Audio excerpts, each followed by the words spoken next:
Hi guys, good morning. कैसे हो आप लोग सब? आई होप आप सब एकदम बढ़िया, फर्स्ट क्लास और बहुत ज्यादा मजे में होंगे। यस सब दोस्तों, हम लोग बात कर रहे हैं अबाउट चैप्टर नंबर 11। और कल हम लोग ने एक बहुत ही सिंपल सा स्टैंडर्ड हम लोग ने फिनिश किया, दैट वाज SAE 3400, जो बात करता है अबाउट प्रोस्पेक्टिव फाइनेंशियल इंफॉर्मेशन के बारे में, जिसमें हमें गाइडेंस मिलता है कि वो प्रोस्पेक्टिव फाइनेंशियल इंफॉर्मेशन हमने किस तरीके से चेक करनी चाहिए, और वो जो इंफॉर्मेशन है उसके अजम्पशंस, उसके एस्टिमेट्स, वो रियलिस्टिक है या नहीं है, वो प्रॉपरली प्रेजेंटेड एंड डिस्क्लोज्ड है या नहीं, और वो प्रोस्पेक्टिव इंफॉर्मेशन किस यूज के लिए है और क्या उसी यूज को वो पूरा कर रहा है ना।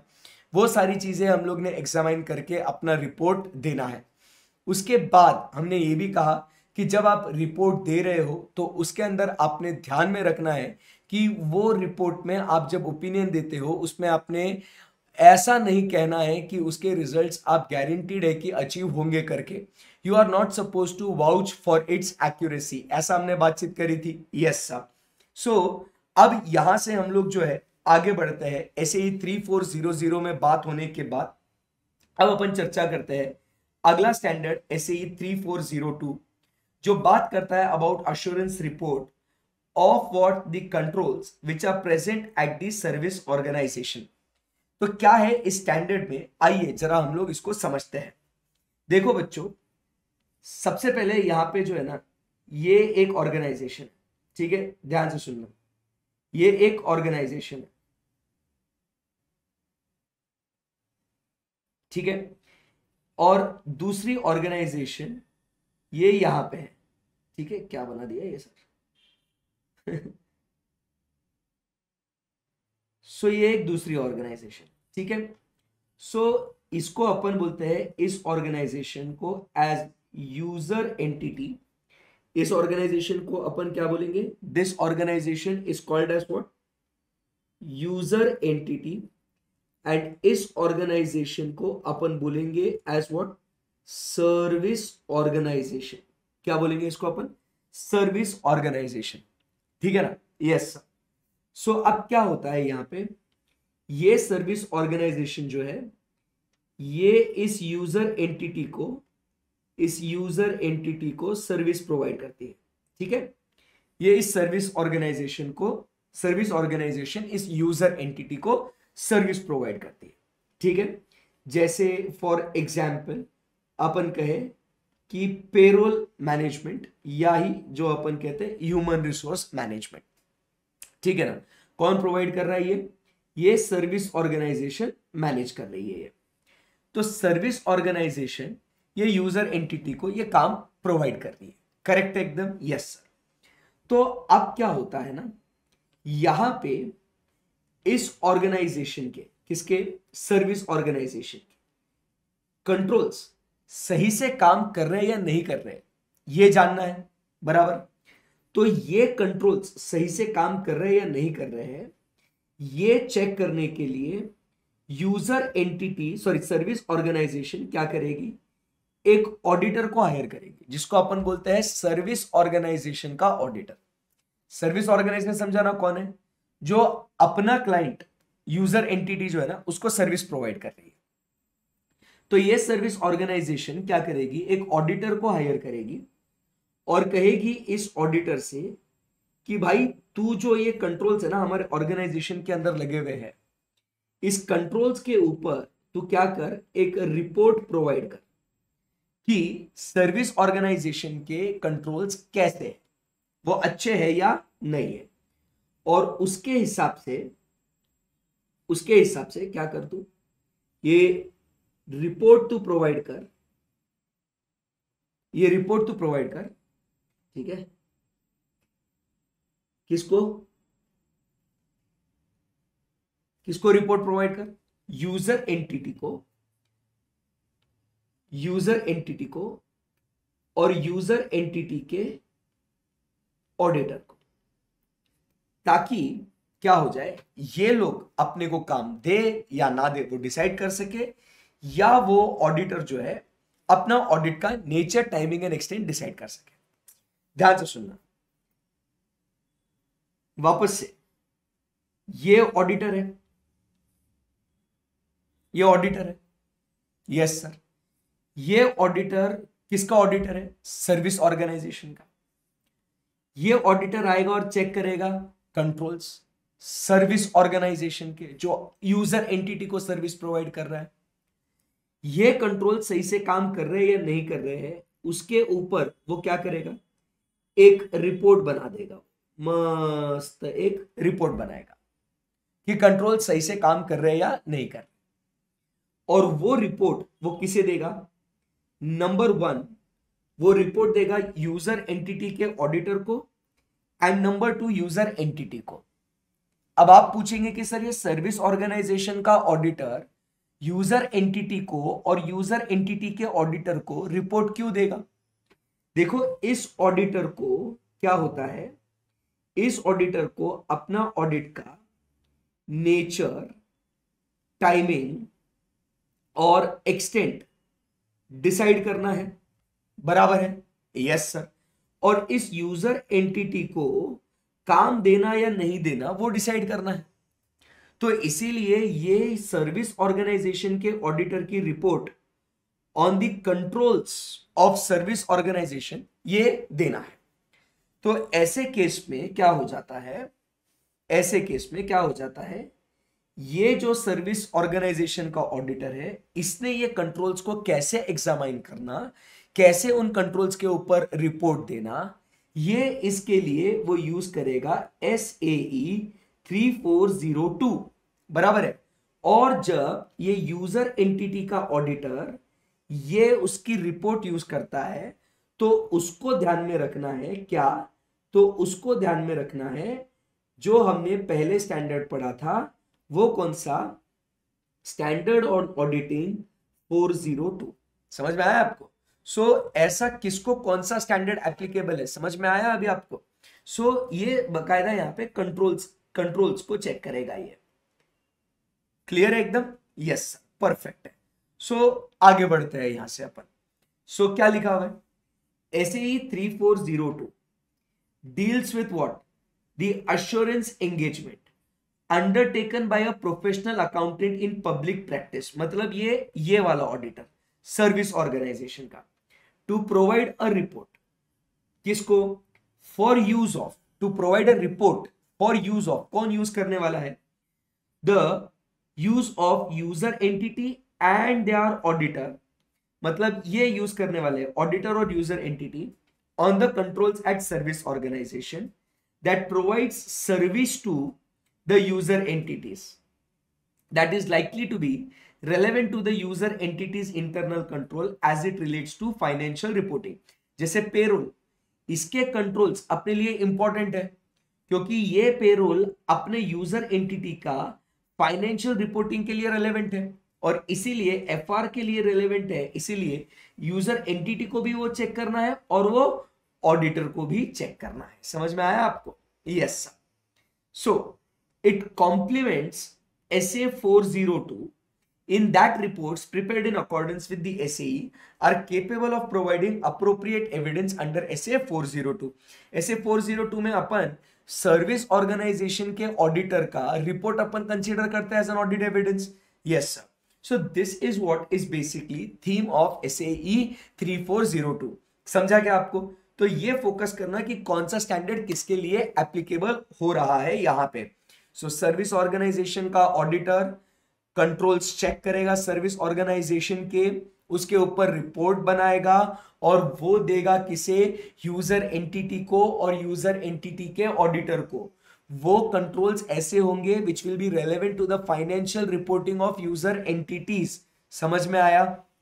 इसलिए सर्विस ऑर्गेनाइजेशन का ऑडिटर यूज करेगा SAE 3402, और यूजर एंटिटी का ऑडिटर जब डिसाइड करता है कि सर्विस ऑर्गेनाइजेशन के कंट्रोल्स मुझे चेक करने हैं या मैंने उसका रिपोर्ट यूज करना है, तो उस समय पे हम यूज करते हैं SA 402।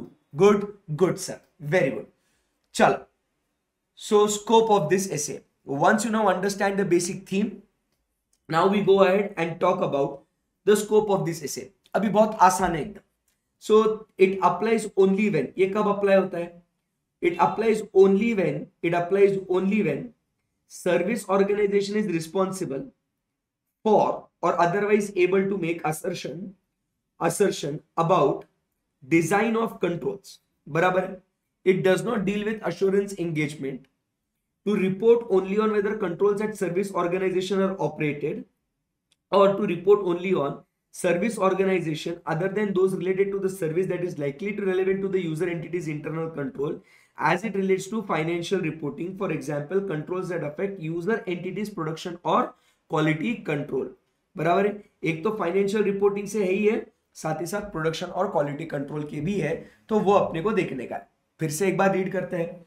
SAE 3402 applies only when service organization is responsible for or otherwise able to make an assertion about design of controls.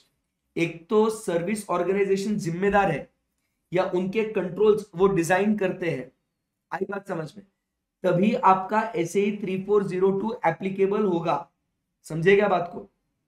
मतलब ये सर्विस ऑर्गेनाइजेशन, बराबर, ये है आपकी सर्विस ऑर्गेनाइजेशन.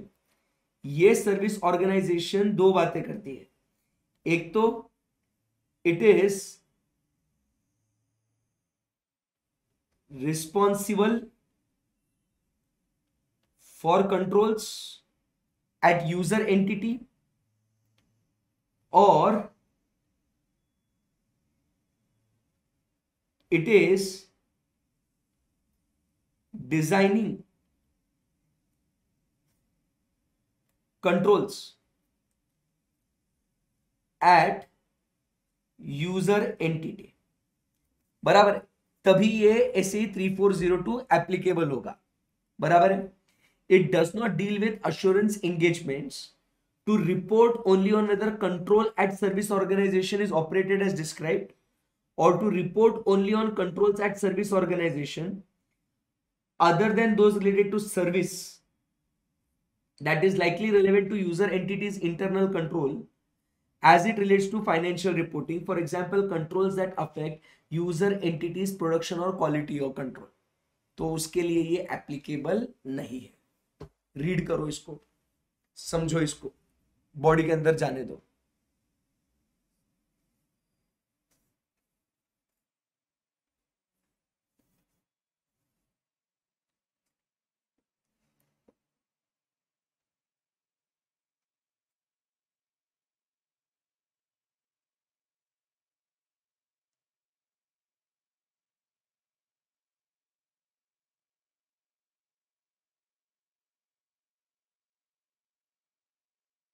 समझा?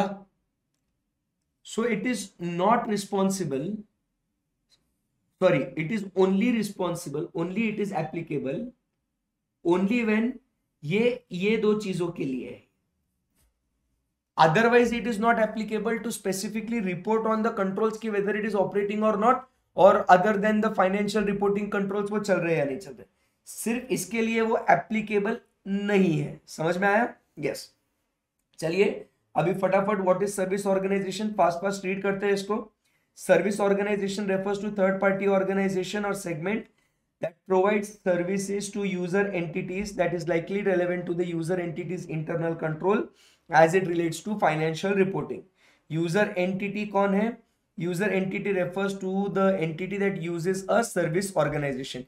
सर्विस ऑर्गेनाइजेशन जो सर्विस प्रोवाइड कर रहा है, यूजर एंटिटी जो सर्विस ले रहा है. चलिए आगे बढ़ते हैं. Next, why controls at service organization, why controls at service organization are important to user entities. Service organisation के controls, why it is important to user entities internal controls relevant to financial reporting. क्योंकि अगर भाई तुम्हारे controls जो लगे हुए, जैसे तुम मेरा पेरोल का काम कर रहे हो, बराबर, तुम्हारा अगर तुम मेरा पेरोल का काम कर रहे हो और तुम्हारे यहाँ पेरोल के रिलेटेड कंट्रोल्स अगर खराब है, तो भाई मेरा यहाँ पे फाइनेंशियल लॉस तो मेरा होगा ना, क्योंकि पैसा तो आखिर मेरा जा रहा है. तो मेरे को सर्विस ऑर्गेनाइजेशन के कंट्रोल्स बराबर से काम कर रहे हैं या नहीं कर रहे, ये देखना बहुत जरूरी है. सो क्या लिखा हुआ है? Controls related to service organisations operations and compliance objectives may be relevant to user entities internal controls because as it relates to financial reporting. Operation मतलब क्या वो कंट्रोल्स चलते हैं क्या, बराबर, ऑपरेट चलते हैं क्या, एंड कंप्लायंस ऑब्जेक्टिव्स मतलब कि जैसे वो चलते हैं, बराबर, क्या वो controls through out the period वो वैसे कंप्लाई करते हैं या नहीं। तो इसीलिए मुझे वो देखना है। और वो क्यों? क्योंकि it relates to my financial reporting, ये मेरे फाइनेंशियल रिपोर्टिंग से रिलेटेड है। अभी जैसे ये पेरोल का काम, इसको भूलने का नहीं, जैसे ये पेरोल का काम, ये पेरोल का काम, एचआर का काम मेरे फाइनेंशियल रिपोर्टिंग से रिलेवेंट है कि नहीं है तो मैं ये कंट्रोल्स बराबर से चलते हैं नहीं चलते देखूंगा, तो इसके लिए मुझे ये रिपोर्ट अश्योरेंस रिपोर्ट लगेगी। ठीक है। सच कंट्रोल्स में pertain to assertion about presentation and disclosure, to account balances, class of transactions or disclosure, or may pertain to evidence that user auditor evaluates or uses in applying audit procedure। मतलब एक तो वो कोई assertion को हम लोग किस तरीके से प्रेजेंट और डिस्क्लोज करें, तो ये वाला जो पार्ट है ये मैनेजमेंट को लगता है, ये मैनेजमेंट को लगता है कि हम लोग इसको कैसे प्रेजेंट डिस्क्लोज करें, कौन से सैलरीज, बराबर, कैसे उसको डिस्क्राइब करें, पेमेंट का कैसा क्या है। और दूसरा एक यूजर ऑडिटर को लगता है अपने ऑडिट का nature, timing and extent decide करने के लिए, बराबर कि नहीं। सो ऐसे, so this is one by management and this is two by what, user auditor को लगता है। For example the company has outsourced, वही पेरोल की बात कर रही है, payroll processing functions to a service organisation.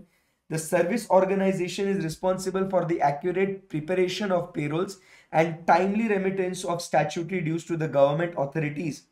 Payroll processing service is related to the timely remittance of payroll deductions to government authorities and may be relevant to the company as late remittances could result in interest and penalties resulting into liabilities to user entity.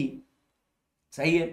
So controls at service organization includes aspects of user entities information systems maintained by service organization and may also include aspects of one or more of other components at service organization. So controls में क्या क्या आता है?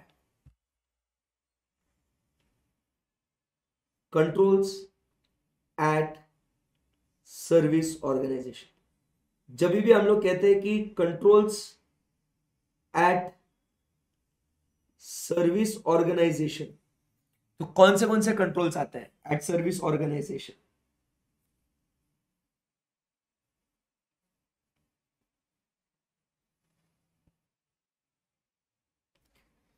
सो एक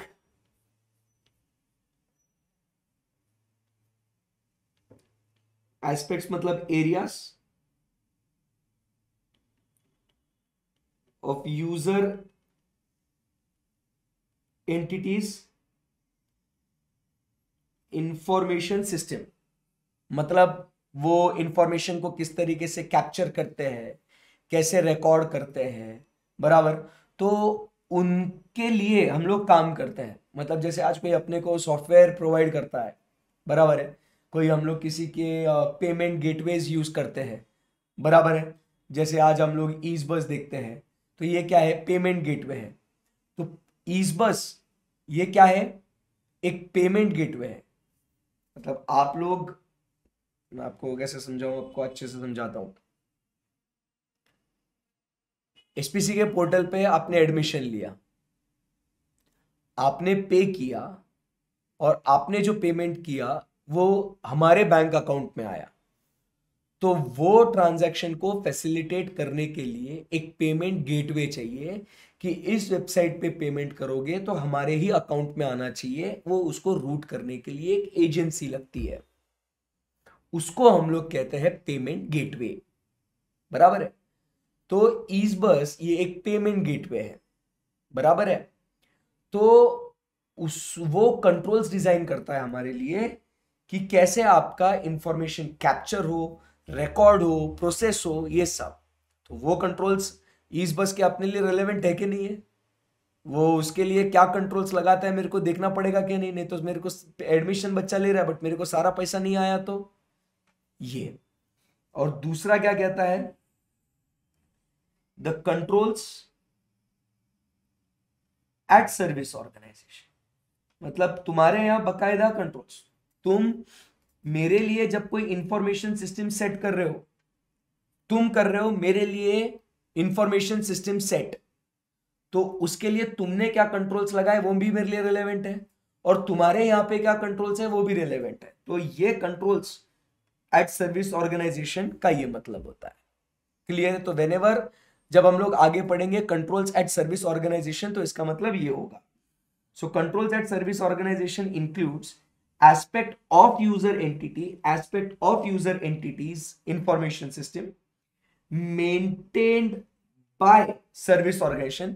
हमारे कुछ controls आप हमारे लिए मेंटेन कर रहे हो, या वन और more of other components of controls at service organisation. समझ में आया? For example, such controls at service organization may include aspects of service organization's control environment, monitoring control activities when they relate to services provided. It does not, however, include controls at service organization, does not include controls which are not related to the achievement of control objectives stated in the service organization description of the system. ठीक है? For example, controls related to preparation of service organizations own financial. मैं मेरे काम के related मत देखो, मैं जो तुम्हारे लिए कर रहा हूं वो कंट्रोल्स रेलेवेंट होंगे। मैं मेरे फाइनेंशियल स्टेटमेंट्स कैसे बनाता हूं, मैं मेरा बाकी का काम कैसे करता हूं, वो तेरे को क्या करने का है। मेरे कंट्रोल्स ऐसे जो तेरे काम को अफेक्ट करते होंगे वो हमने देखना है, और उसके ऊपर रिपोर्ट चाहिए। That is what is covered under SAE 3402। Digest करो इसको, एनालाइज करो।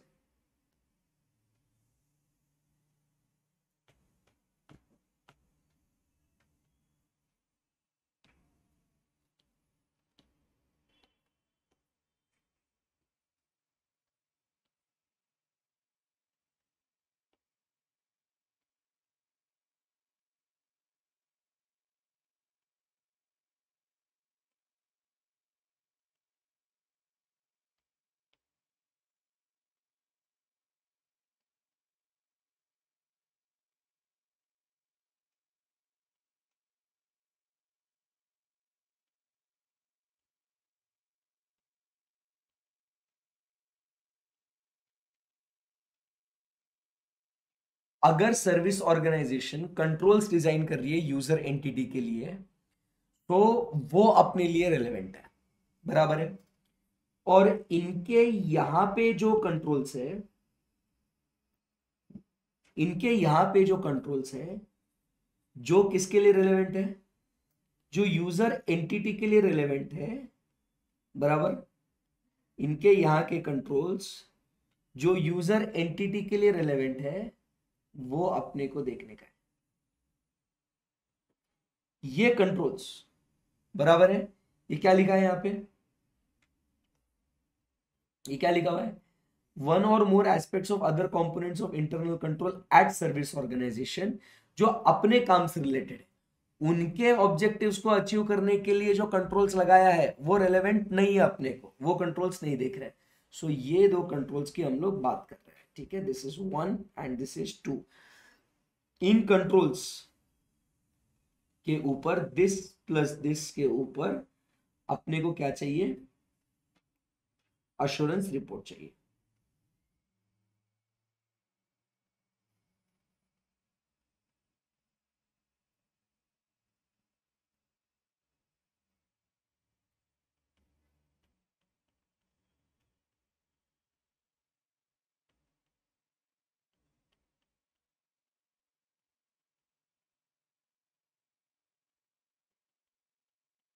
इसके लिए चाहिए।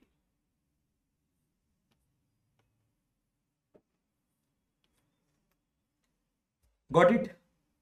ऐसा the determination of whether controls at service organization related to operations and compliance are likely to be relevant to the user entities as it relates only to what financial reporting is a matter of professional judgment having regard to the control objectives set by the organization and determination of suitability criteria। so ये जो है it is a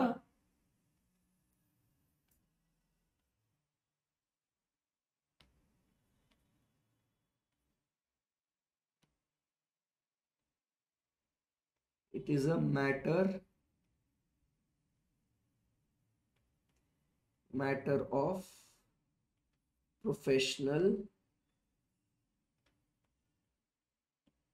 judgement कि कौन सा control देखने का है कौन सा नहीं।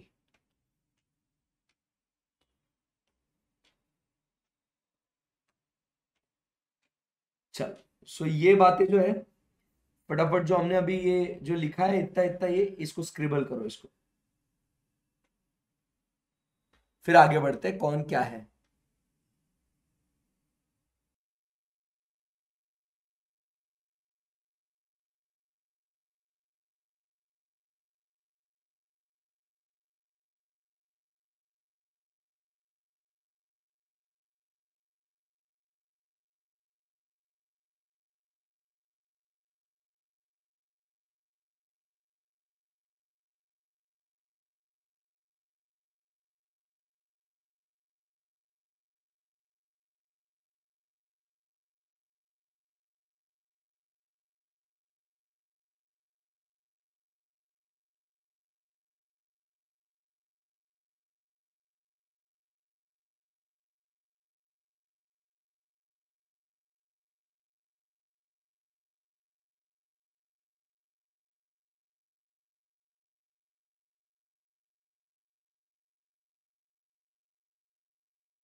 चलो done.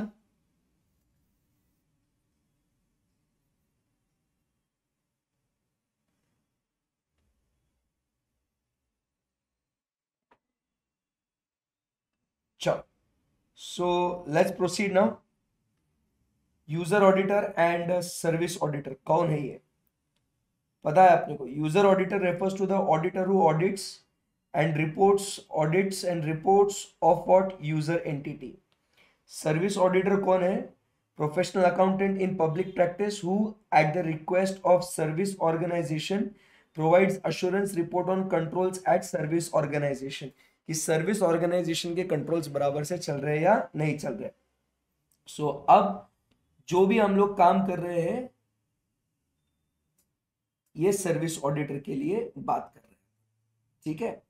So what are the objectives of service auditor in accordance with SAE 3402।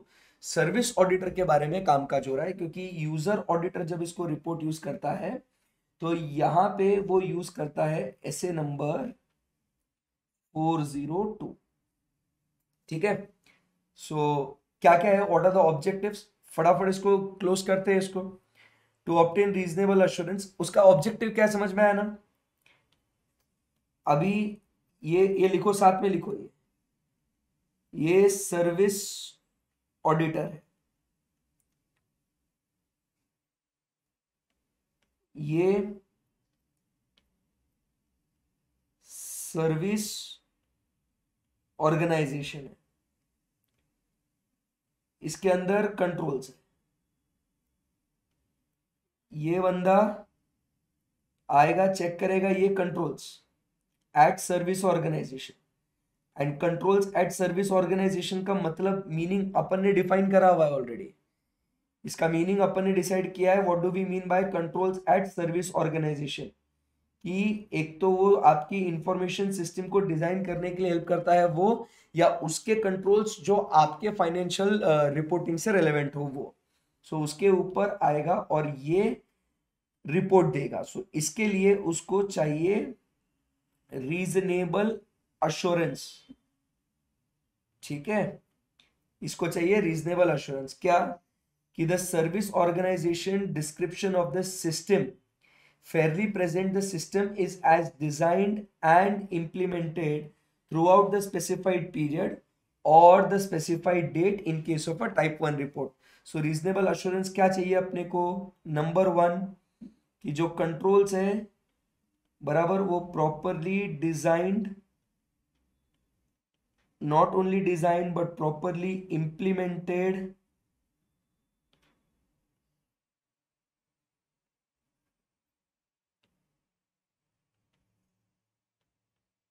throughout the period और एज ऑन डेट, अगर वैसा चेक करना है तो। सो ये अश्योरेंस अपने को चाहिए। The controls related to control objectives stated in the, अभी ध्यान से, service organisations description of controls, बराबर जो कंट्रोल्स डिस्क्राइब करे है ना वैसे वो बराबर से चलते हैं कि नहीं। मतलब जैसे सर्विस ऑर्गेनाइजेशन ने यूजर एंटिटी को बताए थे कि ऐसे ऐसे कंट्रोल्स होने चाहिए, एग्जैक्टली क्या वैसे वैसे कंट्रोल्स चल रहे हैं या नहीं चल रहे वो देखने का है। दूसरा, controls related to control objectives, controls related to control objectives stated in service organization's description of its system were suitably designed throughout the specified period or specified date। तो ये जो कंट्रोल्स है वो क्या है, इसके इधर दो हिस्से बनाते हैं अपन, ठीक है। सो एक, सो description of system,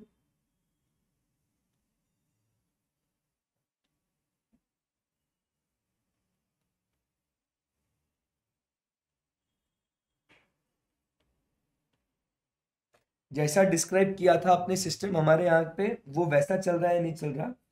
and the controls related to control objectives stated in service organization's description are properly designed.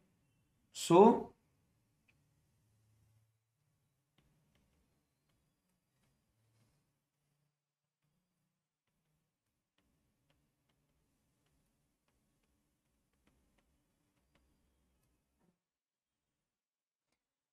Controls related to control objectives का मतलब क्या हुआ कि आपके कुछ गोल्स थे, कुछ ऑब्जेक्टिव्स थे जो आपको अचीव करने हैं। Controls related to control objectives, ध्यान से सुनना। सो कंट्रोल ऑब्जेक्टिव्स आपके क्या हो सकते हैं यहां पे? आप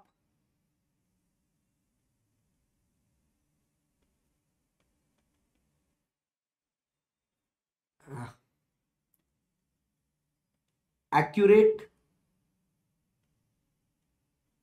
इंफॉर्मेशन प्रोसेसिंग, बराबर है,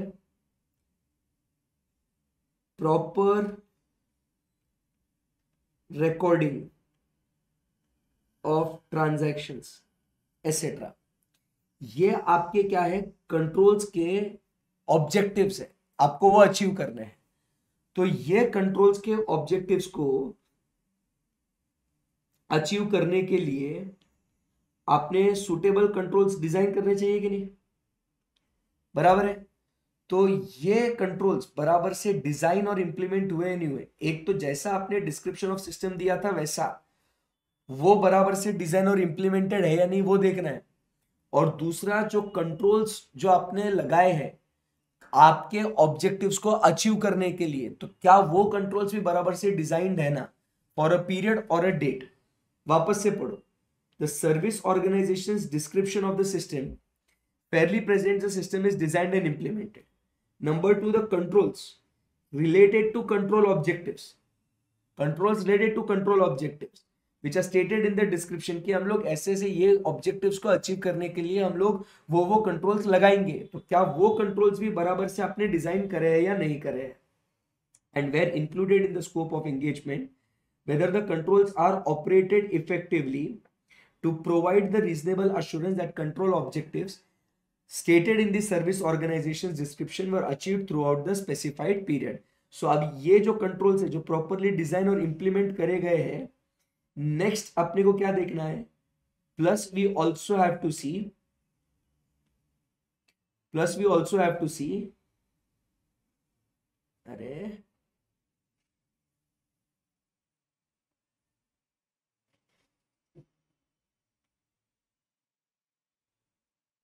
we also have to see that these controls are also operated throughout the period. मतलब अपने को सिर्फ उसका डिजाइन या इंप्लीमेंटेशन नहीं, बट वो बराबर से ऑपरेट किया है या नहीं वो भी अपने को देखना है। सो ये जो है दोस्तों, this is what is the objective of service auditor in regards to controls at service organisation, कि उसे ये रीजनेबल अश्योरेंस ऑब्टेन करना है। चलो इसको नोट करो, स्टार्ट तो करा होगा आपने, फटाफट जो बैलेंस है उसको नोट करो।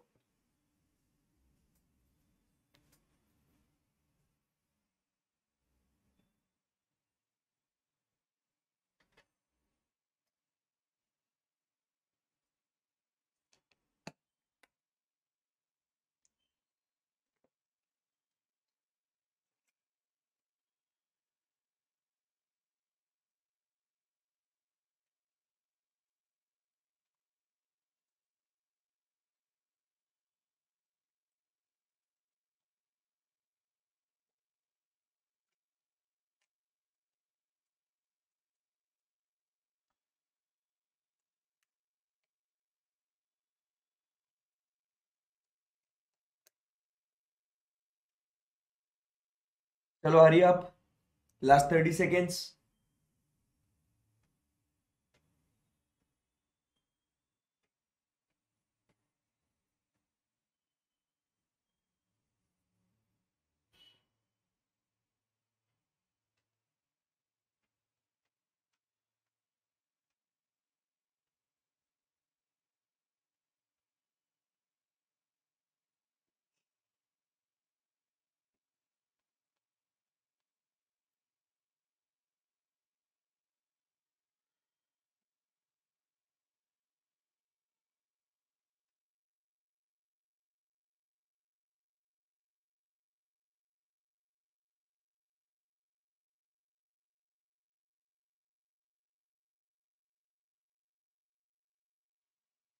चलो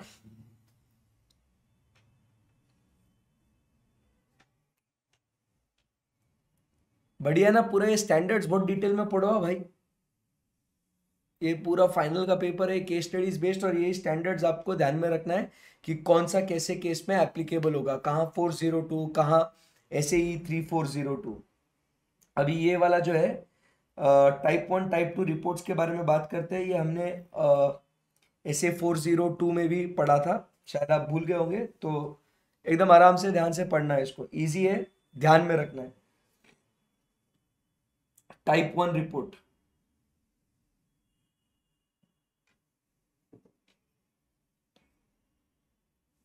so what is the type 1 report? पहले टाइप 1 रिपोर्ट पढ़ लेते हैं, खत्म करते हैं उसको।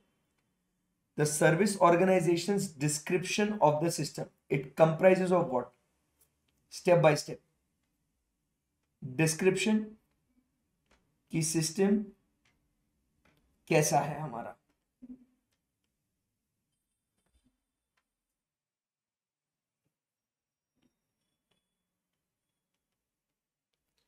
कि सिस्टम कैसा है हमारा, ठीक है। सेकेंड पॉइंट, डिस्क्रिप्शन के बाद a written assertion by service organization that in all material respects and based on the suitable criteria the description, जो ये हमारा सिस्टम कैसा है, ठीक है, ये description fairly presents the service organization system is designed and implemented as at the specified date। Type 1 report में क्या बोल रहे हैं अपन?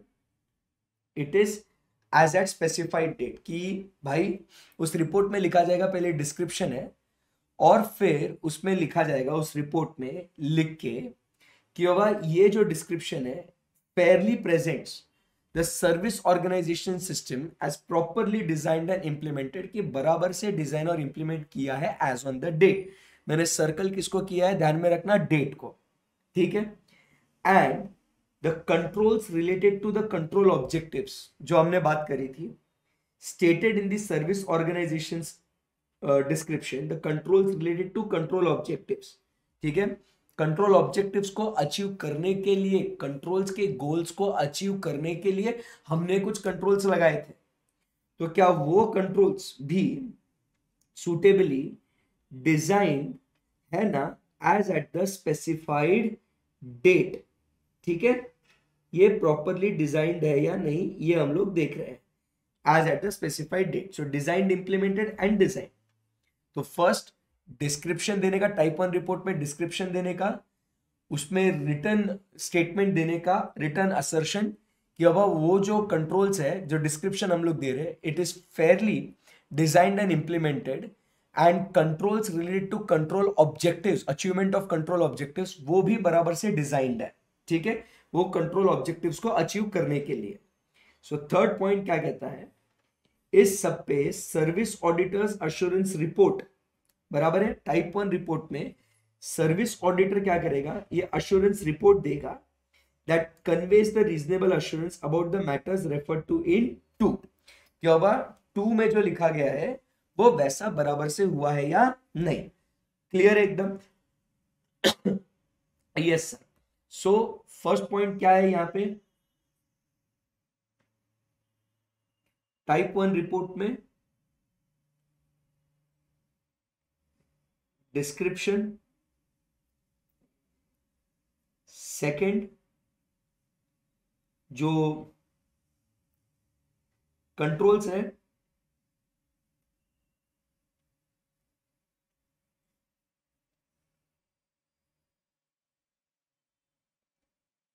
डिस्क्रिप्शन,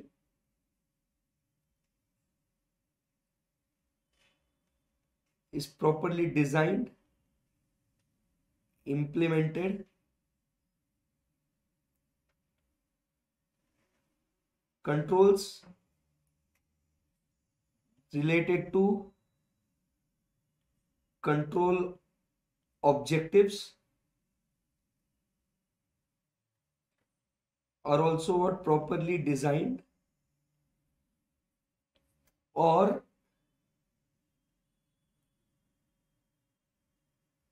इसके ऊपर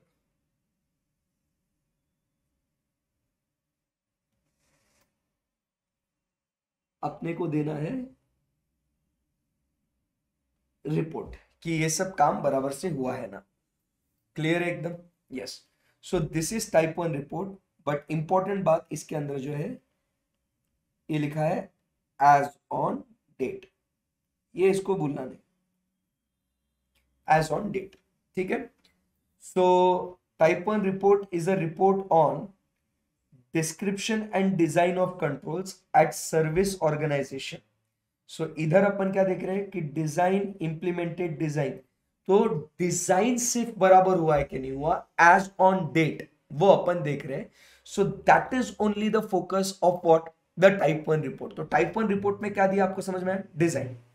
अभी अपन बात करते हैं टाइप 2 रिपोर्ट में, तो आपको समझ में आएगा क्या क्या डिफरेंस है and what is the difference between type 1 and type 2 report. So अभी बच्चों बात कर रहे हैं अपन टाइप 2 रिपोर्ट की। सो टाइप 2 रिपोर्ट क्या बोलता है? So type 2 report, yes, first description, बराबर, a written assertion by service organisation in all material respects, यही डिस्क्रिप्शन। ठीक है, यही description that these are design and implemented throughout. अभी क्या लिखा है टाइप 2 में? It is for the specified period. दिख रहा है यहाँ पे डिफरेंस? ये क्या होता है, तो सर ऐसा लिख रहा है कि लेफ्ट और राइट साइड में सब कुछ सेम है, समझ में नहीं आ रहा। तो इधर क्या है टाइप 2 में, टाइप 1 में एज ऑन डेट है, बट टाइप 2 में it is for the period, बराबर है। सेकेंड, सेम लाइंस आपको दिखेंगे, the controls related to control objectives stated in the service organization's description was suitably designed, क्या लिखा है यहाँ पे फिर से, was suitably designed for what, the specified period। फिर से क्या लिखा है यहाँ पे, for specified period। ठीक है, सो ये दो पॉइंट हो गए। And the controls related to control objective stated in service organization description, इसमें अपन क्या कहते हैं, इज ऑल्सो ऑपरेटेड इफेक्टिवली। मतलब आप समझिए इधर तक, इधर तक ये तो सेम ही था, अपन सिर्फ किसकी बात कर रहे थे कि अपन ये टाइप 1 में सिर्फ अपन किसकी बात कर रहे थे, टाइप 1 में अपन बात कर रहे थे कि वो डिजाइन डिस्क्रिप्शन, कि वो उसका डिजाइन बराबर जैसे डिस्क्राइब किया गया था, जो डिस्क्राइब किया है उसका डिजाइन वैसा है या नहीं, बराबर है या नहीं, वो देखेंगे। टाइप 2 में हम लोग ये देखेंगे for the period, no doubt, बराबर है, एंड पीरियड के साथ साथ वो डिस्क्राइब जो किया गया है कंट्रोल्स, उसका डिजाइन भी देखेंगे, उसका इंप्लीमेंटेशन भी देखेंगे, साथ ही साथ whether those controls have operated effectively throughout the specified period, and then the service auditor's assurance report that conveys reasonable assurance about the matters into and includes the description of test of controls and the results thereof। समझ में आया? सो type 2 का difference क्या है टाइप 1 और type 2? So type 2 report is a description of design and operating effectiveness of the controls. Type 1 is only description and design, and type 2 is about description, design and operating effectiveness। समझ में आया?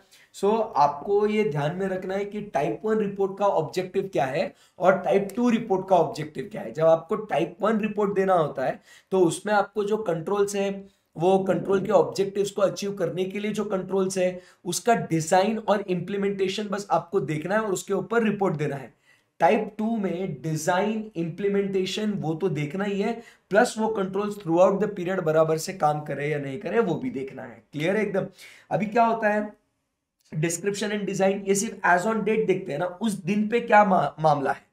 जब through out the period की बात करते हैं तो वो वैसा थ्रू आउट द पीरियड काम किया या नहीं किया वो भी देखना पड़ता है। So that is the difference between type 1 and type 2। एक बार क्विकली इसको पढ़ लीजिएगा, फिर हम लोग बातचीत करेंगे कि इसके ऊपर अपने को जब रिपोर्ट देना होता है तो हम लोग उसको कैसे रिपोर्ट को बनाएंगे और देंगे। ठीक है।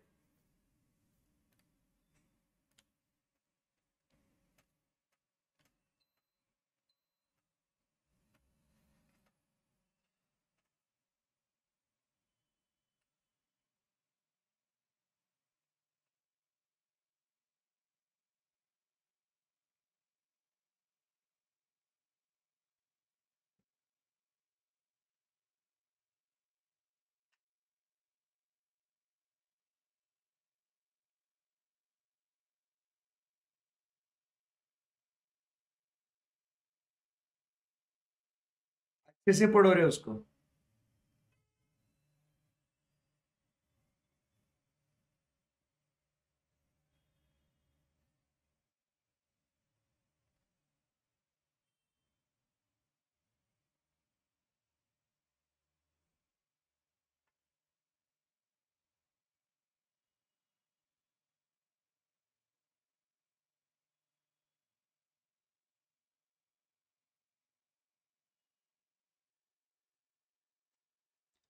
चलो, सो अब ये समझ में आ गया है आपको, तो अब अपन आगे बढ़ते हैं और अब बात करते हैं कि ये एंगेजमेंट को हम लोग कैसे एग्जीक्यूट करेंगे, how such engagement is proceeded with. ठीक है, सो इसके अंदर कुल मिला के अपने 13 पॉइंट्स है कि 12 पॉइंट्स है, how the engagement is carried on about. ठीक है, सो एकदम सिंपल करेंगे उसको, पूरा माइंड मैपिंग टेक्निक से चलाएंगे इसको, एकदम आराम से, ध्यान से सुनना, बहुत इजी है। So how such an engagement is proceeded with. तो इसके लिए आपके लिए एकदम सिंपल सा जो चार्ट है वो चार्ट बनाया है अपन ने। ठीक है, तो पहले आप क्या करिए, इस पूरे पूरे चार्ट को आप लिखिए, ताकि फिर आप लोगों को क्या हो जाए, अच्छे से पूरा समझ में आएगा कि जो जो मैं बोल रहा हूँ किस हिसाब से उसको अपन ने पढ़ना है। सो फटाफट हम लोग इसको लिख के रखेंगे और फिर हम लोग इसको स्टडी करेंगे। ठीक है, चलो तो स्टार्ट राइटिंग बच्चों। How the engagement is performed, बराबर उसके 13 पॉइंट से लिखो इसको।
चलो डन गाइस, इतना ही है। चलो अब यहां से ये जो अपने पूरे 12 पॉइंट्स है, इसको अपन एकदम आराम से समझते हैं। और देखो बहुत इजी हो जाएगा अभी how the engagement is carried on करके। तो सबसे पहले हम लोग बात करते हैं अबाउट कि acceptance and changes in the terms of what engagement. मतलब इधर ये जो है ये है अपना थर्ड पॉइंट है ये, acceptance and changes in the engagement करके। तो पहले अपन इसको फर्स्ट ये पॉइंट पढ़ेंगे, भले ये थर्ड पॉइंट है, अपन इसको पहला पढ़ेंगे क्योंकि पहले तो एक्सेप्ट करना पड़ेगा। इसमें हम लोग क्या कह रहे हैं कि अपने को फर्स्ट एक्सेप्टेंस के लिए क्या बातें देखनी है। तो वो बात ये है कि क्या आप में वो नेसेसरी कैपेबिलिटीज और कॉम्पिटेंस है क्या वो एंगेजमेंट को कैरी आउट करने के लिए। क्या पॉइंट बोल रहे हैं अपने में वो नेसेसरी कैपेबिलिटीज और कॉम्पिटेंस है क्या to carry out that engagement. अगर मैं वो एंगेजमेंट कैरी आउट करने के लिए मेरे में वो स्किल नहीं है, मेरे में वो कॉम्पिटेंस नहीं है, I don't have the requisite knowledge, तो मैं एक्सेप्ट नहीं करेगा ना। It is as simple as that.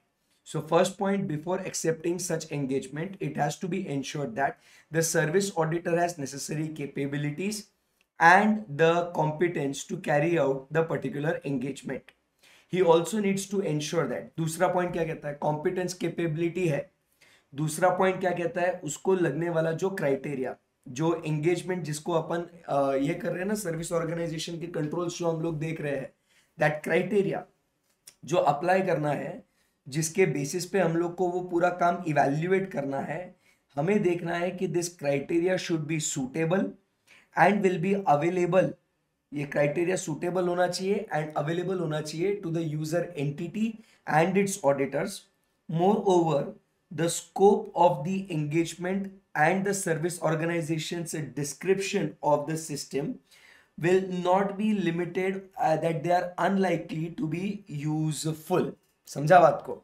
क्या कह रहे हैं अपन यहाँ पे, इधर आओ जरा इसको समझते हैं। यहाँ पे हम लोग बात कर रहे हैं कि एक्सेप्टेंस के लिए फर्स्ट पॉइंट जो हमने देखा कि आप में नेसेसरी कॉम्पिटेंस और नेसेसरी कैपेबिलिटीज होनी चाहिए। करेक्ट है? Yes sir. कॉम्पिटेंस कैपेबिलिटी के बाद जिस क्राइटेरिया के बेसिस पे हम लोग अपना काम करने वाले हैं, जिस क्राइटेरिया के बेसिस पे हम लोग जो अपना काम करने वाले हैं, वो क्राइटेरिया यूजर एंटिटी और उसके ऑडिटर्स को अवेलेबल होना चाहिए। और हमारा जो काम का जो एंगेजमेंट का जो स्कोप है, बराबर है, वो ऐसा होना चाहिए कि वो यूजफुल होना चाहिए। किसे? To the user entity and its auditor. मतलब the scope of the engagement, जो काम हम लोग करने वाले हैं भाई, हमारा काम उनको यूजफुल होना चाहिए। अगर हमारा काम उन्हें यूजफुल ही नहीं है तो हम लोग ये काम कर ही क्यों रहे हैं, तो हम लोग एक्सेप्ट ही नहीं करेंगे ना। समझ में आया? Yes sir. यहाँ पे हम लोग एक्सेप्टेंस की बात अगर करें तो कौन सी बातें देखी अपन ने? सिंपल। एक तो हमें वो नेसेसरी होना चाहिए capability and competence. Second point वो कहता है कि बॉस, जो क्राइटेरिया जिसके बेसिस पे हम लोग वो यूजर एंटिटी के जो सर्विस ऑर्गेनाइजेशन के कंट्रोल्स को हम लोग इवैल्यूएट करने वाले हैं, वो क्राइटेरिया यूजर एंटिटी को अवेलेबल होना चाहिए और साथ ही साथ यूजर एंटिटी के ऑडिटर को भी। एंड हमारे जो काम का जो स्कोप है, बराबर, the scope of the engagement, वो ऐसा होना चाहिए कि जिससे it should be useful to the user entity and its auditors. It should not be unlikely, word कैसा लिखा है वहां पे, it should not be unlikely to be useful, मतलब it should be likely to be useful. समझ में आया आपको? Yes sir. तो ये बातें हमने करी किसके बारे में? About acceptance of the changes in the engagement and the terms. ये क्लियर हो गया एकदम बात? Very simple. Yes sir. अब उसके बाद अगर आपसे रिक्वेस्ट करी जाती है कि boss you have to change the scope of engagement, तो आपने उसका रीजनेबल जस्टिफिकेशन ऑब्टेन करना चाहिए कि अगर वो रीजनेबली जस्टिफाइड है तो हम लोग वो चेंज को एक्सेप्ट करेंगे, नहीं तो चेंज को एक्सेप्ट नहीं करेंगे। ये हमने यहाँ पे फर्स्ट पॉइंट जो है दोस्तों, ये यहाँ पे इसको कवर कर लिया, acceptance and changes in the terms of engagement. समझ में आया आपको? सबसे पहले अगर हम लोग SAE 3402 के हिसाब से अगर काम कर रहे हैं और हमें वो काम एक्सेप्ट, पहले क्या देखना है, वो एक्सेप्ट करे या ना करे। एक्सेप्ट कब करेंगे? कैपेबिलिटी है, कॉम्पिटेंस है, क्राइटेरिया, यूजर एंटिटी और उसके ऑडिटर को अवेलेबल है, और उसके बाद जो हमारा स्कोप ऑफ एंगेजमेंट है, it should not be unlikely to be useful to the service entity, to the user entities auditor and its क्या बोलते हैं, the user entity। क्लियर है? यस। एंड अगर अपने को उसमें चेंज के लिए बोला है तो अपने को ऑब्टेन करना है reasonable justification for the change. Good, yes. Let's move ahead now. अब उसके बाद सेकेंड पॉइंट, अब अपन यहां से सेकेंड पॉइंट कहां से कहां जा रहे हैं अभी अपन? अब बेटा अपन जो है यहां पे अपन बात कर रहे हैं in regards to what now, the criteria. किसकी बात करेंगे अपन अभी? अपन बात करें क्राइटेरिया। तो अपन ने क्या देखा, वो क्राइटेरिया अवेलेबल होना चाहिए, बराबर है कि नहीं? उसके हिसाब से हम लोग को काम करना है। क्राइटेरिया अवेलेबल है, ठीक है, अब एक्सेप्ट कर लिया, क्राइटेरिया उनको अवेलेबल है, ठीक है, बट अपने को देखना है कि वो जो क्राइटेरिया है वो क्राइटेरिया सूटेबल है क्या नहीं है। वो क्राइटेरिया सूटेबल है क्या नहीं, मतलब जो यूजर एंटिटी और सर्विस एंटिटी है, यहां पे कौन है? ये जो है ये अपनी यूजर एंटिटी है। कौन है ये? User entity. और ये जो है यहाँ पे सर्विस ऑर्गेनाइजेशन है। अब ये सर्विस ऑर्गेनाइजेशन क्या करता है? ये सर्विस ऑर्गेनाइजेशन लगाता है क्या? कंट्रोल्स। ये क्या लगाता है ये बच्चों? ये लगाता है कंट्रोल्स, बराबर है कि नहीं? ये कंट्रोल्स किस हिसाब से लगाता है कि भाई यूजर एंटिटी को क्या चाहिए उसके हिसाब से ये कंट्रोल्स लगाएगा, बराबर है? तो अपने को देखना है कि ये जो यूजर एंटिटी के लिए जो कंट्रोल्स लगाए हैं, ये कंट्रोल्स उनके बिजनेस के हिसाब से सूटेबल होने चाहिए, बराबर है? जैसे अपन ने एग्जाम्पल के लिए बात करी कि कोई आपका पेरोल मैनेज कर रहा है, कोई आपका पेमेंट गेटवे मैनेज कर रहा है, पेमेंट गेटवे मैनेज कर रहा है, ये सब क्या हो गए भाई? ये सब क्या हो गए? ये सर्विसेज हो गए ना। ये किसको चाहिए? ये सर्विसेज यूजर एंटिटी को। प्रोवाइड कौन कर रहा है? Service organisation. तो सर्विस ऑर्गेनाइजेशन इस पेरोल से रिलेटेड, ये पेमेंट गेटवे से रिलेटेड कंट्रोल्स लगाएगा क्या नहीं लगाएगा? Yes sir. तो इसके हिसाब से कंट्रोल्स होना चाहिए ना। तो ये है उसका क्या? क्राइटेरिया। तो वो क्राइटेरिया के हिसाब से वो कंट्रोल्स होने चाहिए, अपन ने वो देखना है। नो डाउट ये क्राइटेरिया इन्हें अवेलेबल होगा, बट ये क्राइटेरिया उस ऑब्जेक्टिव के रिलेटेड सुटेबल है या नहीं, ये अपने को देखना पड़ेगा। समझ में आया आपको? Yes sir. Assess the suitability of the criteria for preparing the description of the system, for evaluating the controls whether it has been properly designed, and in case of type 2 reports whether it is operating effectively। समझा क्या? तो हम लोग वो criteria available तो करेंगे, उसके basis पे एक्सेप्ट करेंगे, बट जब हम लोग काम को प्रोसीड करेंगे ना भाई, तो उस समय पे अपने को क्या देखना है कि वो क्राइटेरिया सूटेबल है या नहीं है। अपने को क्या देखना है? Whether this criteria is suitable और नॉट। क्या देखना है? वो क्राइटेरिया सूटेबल है या नहीं है। सूटेबल है या नहीं कैसे देखेंगे? क्योंकि ये सर्विस ऑर्गेनाइजेशन क्या करता है? ये कंट्रोल्स लगाता है। कंट्रोल्स किस बेसिस पे लगाता है? आपको बोला है कि भाई हम आपका पेरोल का काम करेंगे, हम आपका पेमेंट गेटवे का काम देखेंगे। इसके लिए सर्विस ऑर्गेनाइजेशन यूजर एंटिटी को बराबर सर्विस दे सके, इसीलिए वो क्या करेगा? कंट्रोल्स लगाएगा। तो बच्चों बताओ मुझे ये कंट्रोल्स कैसे होने चाहिए? तो ये कंट्रोल्स सर इस पर्टिकुलर क्राइटेरिया के हिसाब से होने चाहिए, बराबर है? तो क्राइटेरिया सुटेबल होना चाहिए। तो हम देखेंगे वो क्राइटेरिया, वो डिस्क्रिप्शन उस क्राइटेरिया के हिसाब से बना या नहीं बना। जो कंट्रोल्स फ्रेम करे गए हैं वो उस क्राइटेरिया के हिसाब से बना या नहीं बना। हम उस कंट्रोल्स को जब इवैल्यूएट करेंगे तो वो क्राइटेरिया के हिसाब से करेंगे, एंड टाइप 2 रिपोर्ट के केस में वो बराबर से उस क्राइटेरिया के हिसाब से ही ऑपरेट करते हैं या नहीं करते, वो भी हम लोग देखेंगे। आई बात समझ में? Yes sir. चलो, assessing the suitability of criteria for preparing description of the system, evaluating whether controls are suitably designed, and in case of type 2 reports whether the controls are operating effectively। Clear है एकदम बात? Yes sir. चलो, क्या हम लोग अब यहां से बच्चों आगे बढ़ सकते हैं क्या? Yes sir. चलो, नेक्स्ट पॉइंट हम लोग क्या कह रहे हैं? Next point so next point अपन बात कर रहे हैं about compliance with ethical requirements. तो ये फर्स्ट अपना ये थर्ड पॉइंट हो गया ये इधर, और फिर उसके बाद ये फोर्थ पॉइंट अपना हो गया जो बात करी अपन ने about what, suitability of criteria. Suitability, the auditor shall assess whether service organization has used suitable criteria in preparing the description, in evaluating the controls and to check whether the controls are operating effectively. बहुत आसान है sir, एकदम मजा आ गया। अब चलिए इसके बाद हम लोग आगे बढ़ते हैं। अब हमने एक्सेप्ट कर लिया, हमने देख लिया कि क्राइटेरिया भी बराबर है, तो अब जो है ना अपन आगे बढ़ेंगे और अपना काम शुरू करेंगे। तो अब काम शुरू करना है तो जाहिर सी बात है we have to comply with what, ethical requirements जो हम लोग इंडिपेंडेंस के लिए है, to give the assurance report. अब अपने को अश्योरेंस रिपोर्ट देना है, सो अपन ने एथिकल रिक्वायरमेंट्स, इंटीग्रिटी, ऑब्जेक्टिविटी वो सब तो पूरा करना ही करना है, साथ ही साथ इंडिपेंडेंट भी रहना है हम लोगों को। सही है एकदम, यस सर। तो ऐसे केस में अब हम लोग आते हैं और फर्स्ट पॉइंट पढ़ते हैं that we have to comply with what, the ethical requirements. The service auditor shall comply with ethical requirements including those pertaining to independence relating to assurance engagements. आई बात समझ में? Yes sir. सो 3 point कौन से हो गए बताओ। सबसे पहले हम लोग बात कर रहे हैं अबाउट व्हाट, कि हमें एक्सेप्टेंस करना है।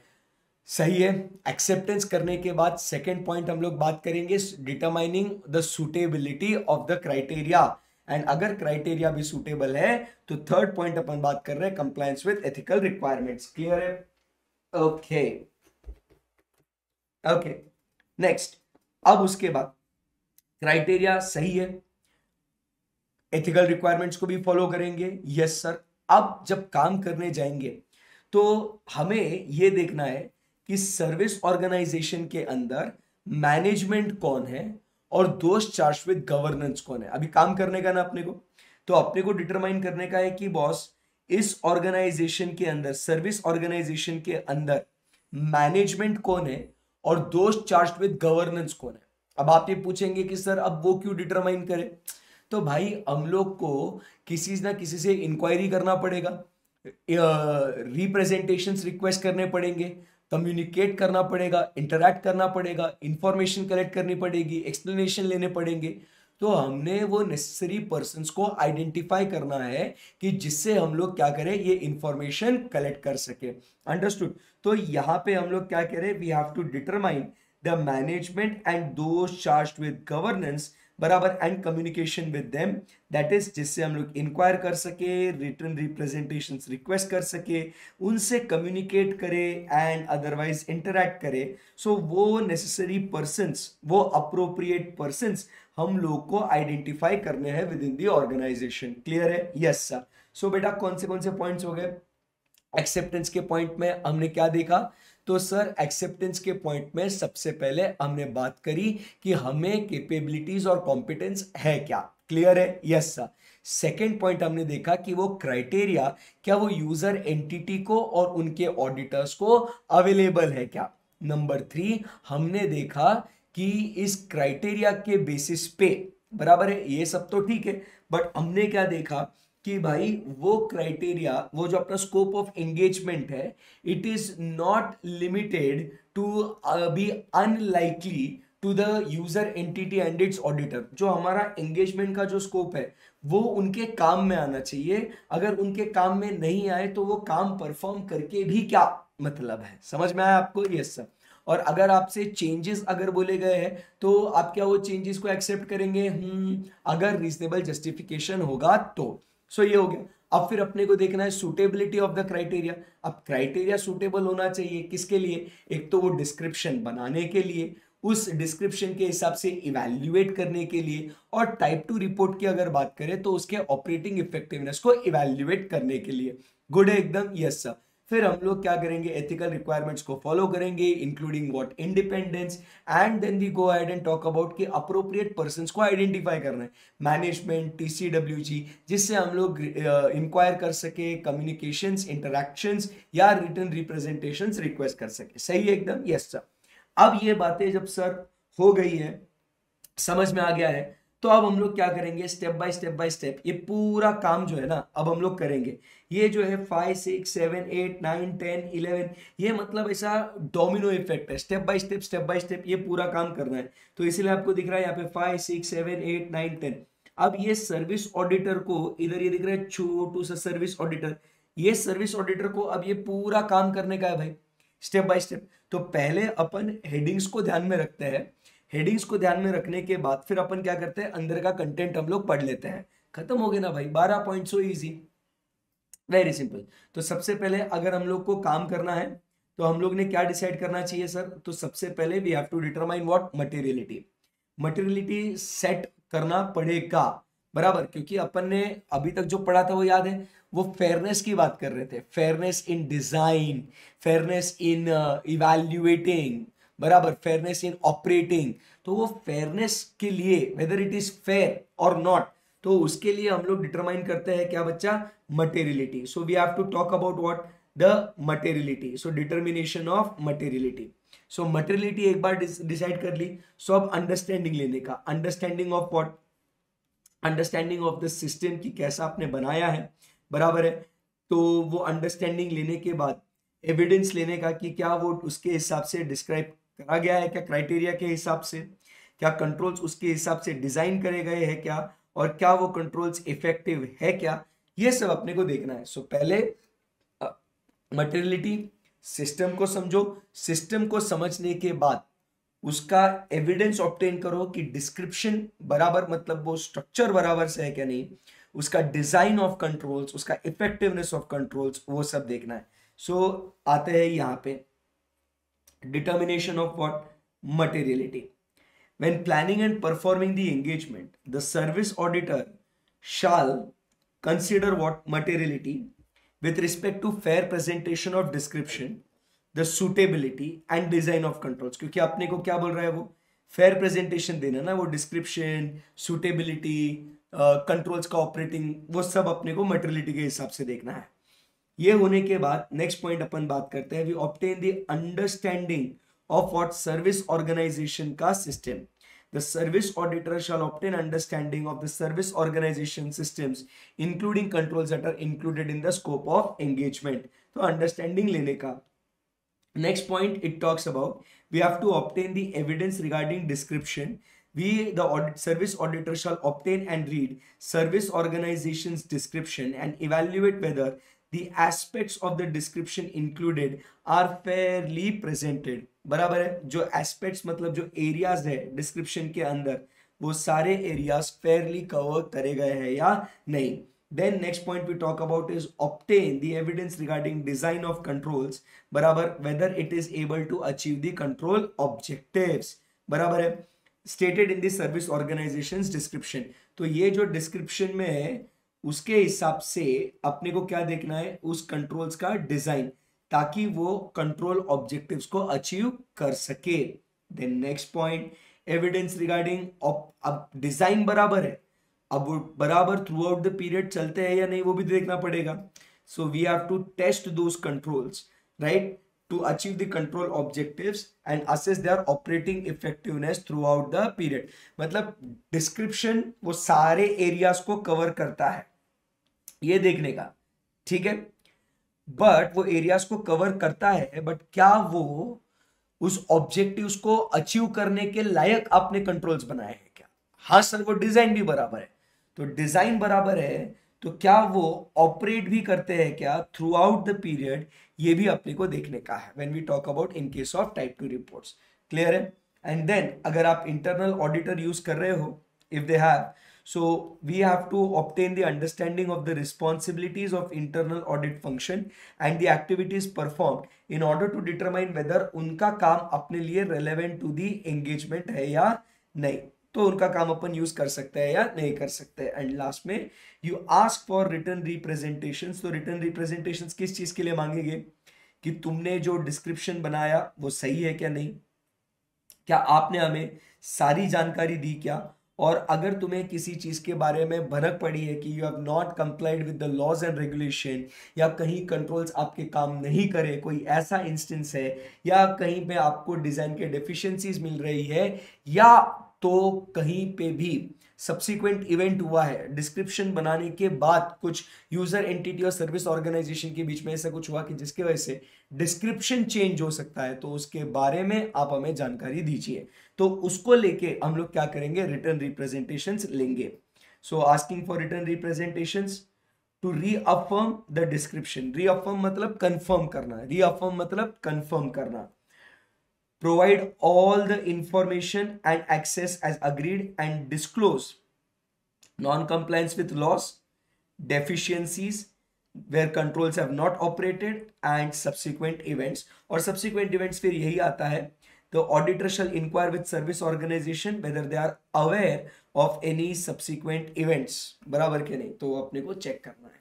So simple। तो these are the points जो अपने को क्या करना है दोस्तों, देखना है, स्टडी करना है, जिससे हम लोग पूरा SAE 3402 एग्जीक्यूट कर सकते हैं। एक बार इसके ऊपर पूरा डिटेल में पढ़ो, ताकि जब आपको केस स्टडी के बेसिस पे ये क्वेश्चन आ जाए कि how you are suppose to report, तो ये आपको समझ में आ जाए। चलो रीड करिए इसको।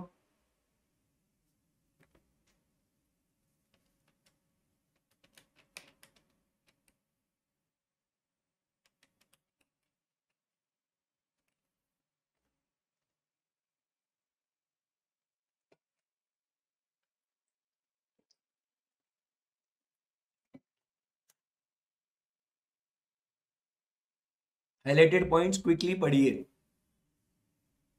बहुत इंपॉर्टेंट है ये सारे, नए ऐसे इंटर में नहीं पढ़े हुए, ये लाड़ में मत आओ।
ओके चलो, सो अब यहां से आगे बढ़ते हैं और फॉर्मेलिटी वाला काम, हर एक अश्योरेंस एंगेजमेंट का अपने को इसका रिपोर्ट कैसे बनाना है उसके बारे में बात करेंगे। तो ये सिर्फ आप जनरली रीड करना है इसको, ठीक है। बेसिक एलिमेंट्स ध्यान में रखना हर रिपोर्ट में, उसको क्या क्या है। तो एक टाइटल कि सर्विस ऑडिटर्स का अश्योरेंस रिपोर्ट है, addressee, identification of description of the system, बराबर, and the service organization assertion whether it includes the matters for type 2 report or for the type 1 report। मतलब आपको क्राइटेरिया तो बता दो, description तो दे दो, बट उसमें आपको बताना है कि आप ये टाइप 2 रिपोर्ट दे रहे हो या आप ये टाइप 1 रिपोर्ट दे रहे हो। टाइप 1 रिपोर्ट में सिर्फ क्या होता है, description and design, but type 2 report में description, design and operating effectiveness, ये हम सबको पता है। उसके बाद also identify those parts of service organization description of its system that are not any description which is not covered by the auditor's opinion। ठीक है, ऐसा कोई जो हमारे ऑडिट में कवर नहीं हुआ है। if the description refers to the need for complementary user entity controls, मतलब हमारे कंट्रोल्स तो सर्विस ऑर्गेनाइजेशन के तो है ही है, प्लस इसमें यूजर एंटिटी के भी कंट्रोल्स होने चाहिए। सर्विस ऑर्गेनाइजेशन के कंट्रोल्स प्लस यूजर एंटिटी के कंट्रोल्स मिलके वो प्रॉपर अगर कंट्रोल होता है, मतलब एक पार्ट आप प्रोसेस और इनिशिएट करो, दूसरा पार्ट हमारे से होगा, तब जाके वो ट्रांजैक्शन एग्जीक्यूट होगा। जैसे पेरोल का ही बात करें, ये सैलरी कंप्यूट करेंगे, ऑथराइजेशन यूजर एंटिटी देगा, तब जाके सैलरी डिसबर्स होगा। तो अगर if the description refers to the need of complementary user entity controls, a statement that the service auditor The service auditor has not evaluated the suitability or design of the operating effectiveness of user entity controls. समझ में आया? तो ये ध्यान में रखना, मतलब payroll के बारे में ही एक तो सैलरी कॉम्प्यूटेशन ठीक है, और दूसरा सैलरी डिस्बर्समेंट। तो क्या हो जाएगा, कंप्यूट हम करेंगे, डिसबर्स यूजर एंटिटी करेंगे, इसके लिए भी कंट्रोल चाहिए और इसके लिए भी कंट्रोल चाहिए। बट ये कंप्यूटेशन के लिए कंट्रोल किधर है, सर्विस ऑर्गेनाइजेशन में। इधर का कंट्रोल किधर है, यूजर एंटिटी के पास। तो हम बोल रहे हैं हमने ये वाला कंट्रोल जो है इवैल्यूएट नहीं किया है। सो आइडेंटिफाई क्या क्या करना है अपने को। फर्स्ट 3 पॉइंट्स में क्या देखा, एक तो डिस्क्रिप्शन टाइप 1 टाइप 2 रिपोर्ट का, ऐसा जो हमारे रिपोर्ट में कवर नहीं हुआ गया है कोई डिस्क्रिप्शन ऑफ कंट्रोल्स। तीसरा कॉम्प्लीमेंट्री कंट्रोल्स के बारे में। उसके बाद नेक्स्ट पॉइंट क्या कहता है, and that the control objective stated in the service organization description of the system can be achieved only if complementary user control entities are suitably designed and operating effectively। और हम ये भी लिखेंगे कि हमारे कंट्रोल्स अच्छे तभी चल सकते हैं जब उनके कंट्रोल्स अच्छे चल रहे हो तब। Last point, if the services are performed by sub service organisation, मतलब आउटसोर्स करता है ना अपन सब सर्विस। सो अगर ऐसा कोई आउटसोर्सिंग वाला काम भी किया है, बराबर, the nature of activities performed by the sub service is as described in the service organisation. तो उन्होंने भी हमारे डिस्क्रिप्शन के हिसाब से काम परफॉर्म किया है। टाइटल, एड्रेसी, आइडेंटिफिकेशन, क्लियर है एकदम? Yes sir. चलिए बॉस, नेक्स्ट पॉइंट अभी क्या देख रहे हैं अपन। So we are now going to identify the criteria, a statement of the report that in case of type 2 report the description of the test of controls is for user entities only and their auditors, बाकी किसी के लिए नहीं है, ये user entity के लिए कर रहे हैं हम लोग। A statement that service organization is responsible for, service organization की जिम्मेदारी क्या है, जो हमने काम किया, प्रिपेयरिंग द डिस्क्रिप्शन, बराबर है, इंक्लूडिंग कंप्लीटनेस, एक्यूरेसी, अलग अलग assertion, providing the services as covered under the service organization description, बराबर है, stating the control objectives, controls क्या क्या अचीव करेंगे, designing and implementing those controls to achieve the given objectives, the statement that service auditors responsibility is to express an opinion on the description design of the controls related to control objectives, and type 2 report के case में operating effectiveness. तो यहाँ पे service organization की क्या responsibility है, ये हम लोग ने फर्स्ट 4 पॉइंट्स में देखा। ठीक है, ये तो न्यू पॉइंट आ गया, ये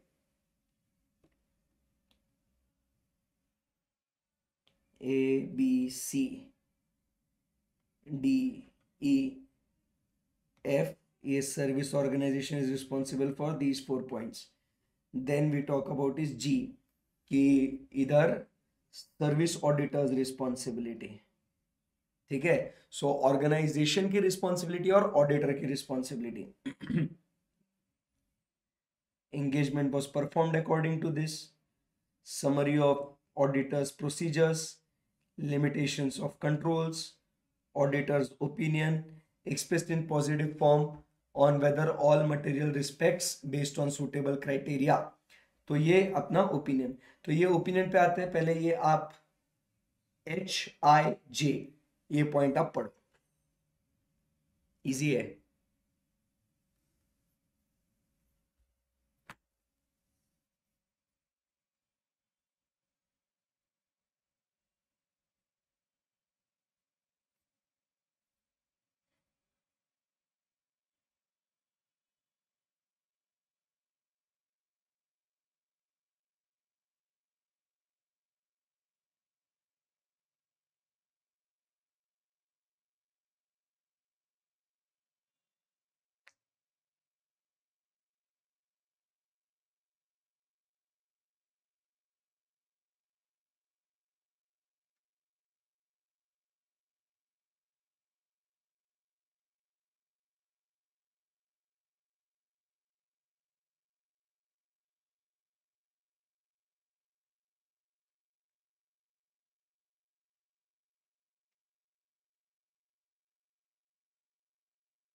चलो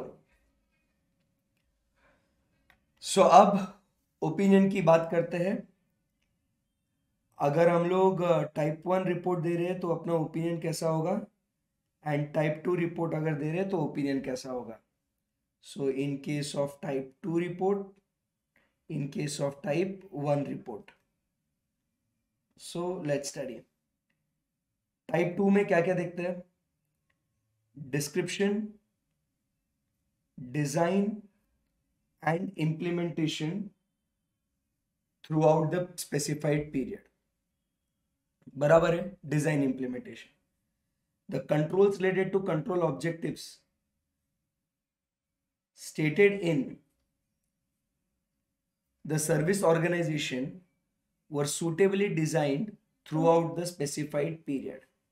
बराबर, पहले अपन डिस्क्रिप्शन देंगे, फिर बोलेंगे ये कंट्रोल्स पॉजिटिव, मतलब अगर अपन अनमॉडिफाइड रिपोर्ट दे रहे, so they were suitably designed throughout the period.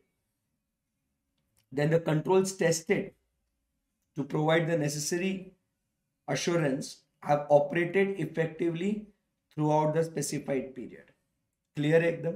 Yes sir. But अगर ये हम लोग टाइप 1 रिपोर्ट दे रहे हैं तो हमें सिर्फ description about the design and implementation, same the controls related to control objectives, बराबर, were suitably designed throughout the period but as on the date, ये इधर अपने को डेट और डेट, यहाँ पे पीरियड एंड पीरियड की बात होगी, तो ये सेम, सिर्फ डेट और पीरियड का डिफरेंस है। बाकी फिर ये वाला जो पार्ट है ये हम लोग स्पेसिफिकली सी वाला सिर्फ किसके लिए लिखते हैं, ये हम लोग इन केस ऑफ टाइप 2 रिपोर्ट।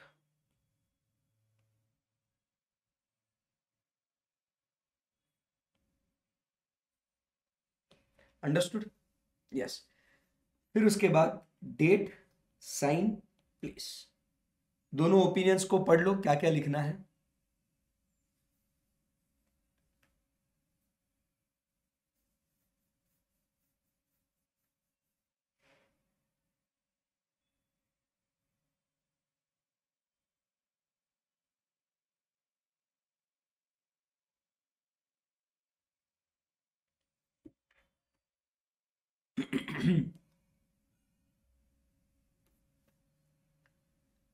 ये जो स्टैंडर्ड्स है ना, बहुत काम में आते हैं जब अपन प्रैक्टिस करेंगे फ्यूचर में। ओए ओए ओए ओए, एक सेकेंड।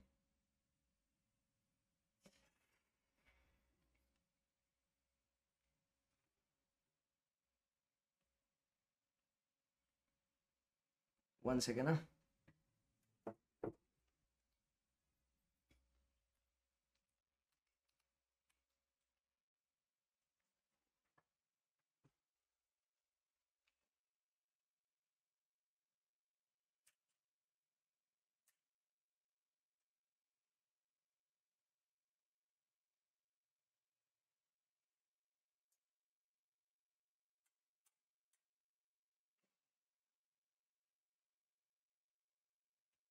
आप लोग रीड करो, एक सेकेंड।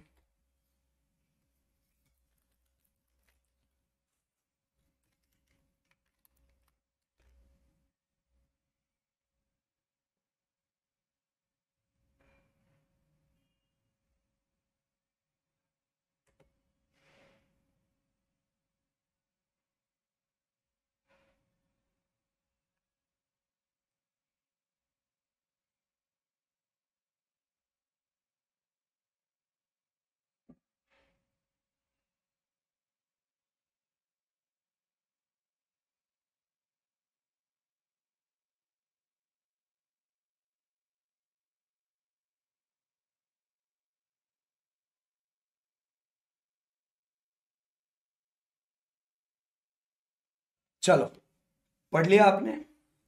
हो गया वो ठीक। चलो, so what are the additional matters requiring in case of type 2 report. तो टाइप 2 रिपोर्ट में एडिशनल मैटर्स क्या क्या है, आइए जरा उसके बारे में देखते हैं। इन case of a type 2 report, The service auditor's assurance report shall include a separate section after opinion or an attachment that describes the test of controls that were performed and the results of these tests. तो हमने कौन से controls को test किया है और उन controls के रिजल्ट्स क्या है, क्योंकि अपन उसमें ऑपरेटिंग इफेक्टिवनेस की भी बात करते हैं ना. So in describing he shall clearly state which controls were tested, whether items tested represent all or a selection, मतलब sample basis पे, बराबर, and the nature of the test, what actually you tested, बराबर, in sufficient detail to enable user auditors to determine the effect of the risk assessment. If deviations have been identified, the service auditor shall include the extent of testing performed to lead to identification of the deviation. The service auditor shall report deviations even if on the basis of the test performed, the service auditor has concluded that related control objectives were achieved. मतलब भले ही आप achieve करो objectives को, but फिर भी आपने ये report करना है. सो this is what is important point आपके लिए बन जाता है कि जब टाइप 2 रिपोर्ट अपने को देना है तो टाइप 2 रिपोर्ट में अपन क्या बातें कर रहे हैं. तो टाइप 2 रिपोर्ट में अपन ने बात करनी है कि बाबा हमने कौन से कंट्रोल्स को टेस्ट किया और उसके रिजल्ट्स क्या रहे. तो वो कंट्रोल्स, हमने कौन से कंट्रोल्स को टेस्ट किया, वो सैंपल थे या पूरे टेस्ट करे, और क्या तरीके के हमने टेस्ट करे. तो कौन से कंट्रोल्स, वो कैसे टेस्ट किया, कितना टेस्ट किया, सब कुछ. उसमें डेविएशंस भी है, तो कितना चेक करने के बाद तुम्हें डेविएशन मिला है. तो ये सारी बात है. अब मॉडिफाइड ओपिनियंस की अगर हम लोग बातचीत करें यहाँ पे दोस्तों, सो मॉडिफाइड ओपिनियंस में हम लोग क्या कह रहे हैं, that the service organisation does not fairly present in all material respects, बराबर. If he concludes that it does not present fairly, the design and implementation, बराबर, the controls related to control objectives stated in description were not suitably designed, बराबर, in all material respects. In case of type 2, they do not operate effectively. The service auditor is unable to obtain sufficient appropriate evidence, बराबर. तो ऐसे case में अपन ने modified report दे देना है. Documentation,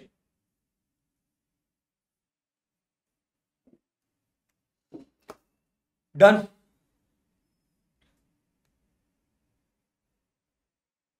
yes sir, done.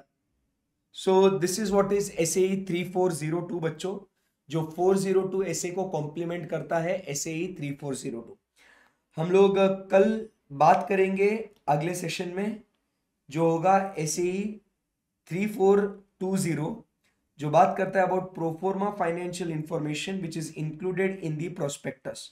सो इसके बारे में हम लोग बातचीत करेंगे कि क्या है ये. छोटू सा स्टैंडर्ड है ये,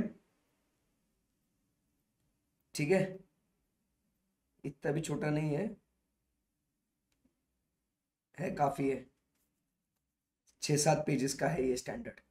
तो हम लोग कल इसको डिस्कस करेंगे एंड फिर कल ये जो है चैप्टर अपना खत्म हो जाएगा, राइट. सो देखो हम लोग एक एक स्टैंडर्ड एक एक दिन भर में पढ़ रहे हैं, तो बहुत इंपॉर्टेंट है ये सारे स्टैंडर्ड्स. सो उम्मीद कर रहा हूँ आप लोग अच्छा खासा कमांड आ रहा है आपको इन स्टैंडर्ड्स को लेके, right. Okay, thank you very much guys, bye bye, have a great day ahead, Tata.